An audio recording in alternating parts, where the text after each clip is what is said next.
Today we're going to be looking at the different blender containers. The container design plays a huge role in blending foods.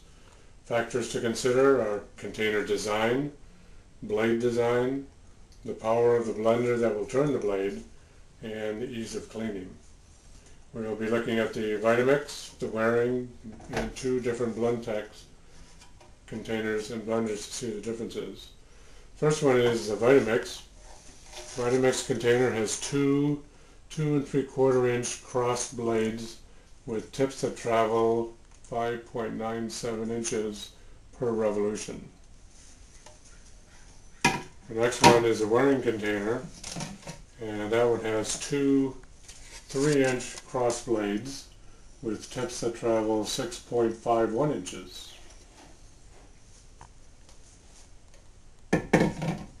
The small Blendtec container has one 3 1/4 inch blade with large 1/2 inch upright tips that travel 7.05 inches in one revolution. And the large Blendtec container has one 4-inch blade with large 1/2 inch upright tips that travel 8.68 inches. The large tips, as you can see there on the side, on the large Blendtec container, we've clocked at 366 miles per hour. And those travel about 33% farther than the small tips on the other blenders. That means at the same RPM, the smaller blades would only be moving at 275 miles an hour. And having a food particle hit at 366 miles per hour has much more braking power than 270 miles per hour. The upright tips, the 1/2 inch tips, come in contact with significantly more food than the tiny tips of the other containers. Small cheap blenders in the $100 range have small containers with small blades, and they have looked the same for many years. The second generation blenders in the 2 to 3 horsepower range are much more effective at breaking up the food. They are able to create a whirlpool vortex effect in the middle of the container, drawing the food into the small 2 to 3 inch blade. Notice our blender demonstrations where there is a whirlpool. The smoothie hardly rises above the sides of the container. The Blendtec 96-ounce container with a 4-inch blade fills the container with radical movement. It creates an earthquake instead of a tornado. The whirlpool/tornado sucks the food down into the blade by creating the whirlpool. The earthquake forces the food up the sides of the container, and it gets churned up even more by the 5-sided irregular shaped sides of the 96-ounce container, then hits the blade again at a higher speed than the whirlpool.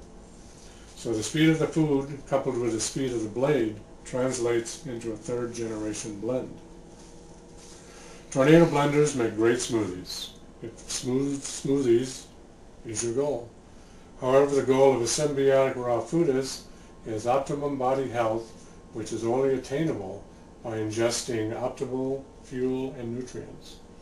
The Earthquake blender micronizes the food at a level unattainable by any other blender on the market today. A symbiotic raw foodist who wants optimal breakdown of the food will not settle for a smooth smoothie. They will insist on the best. They will use a blender container combination that will break up the food at the micron level or at the cellular level. Why settle for second best when for a few dollars more you can have the best?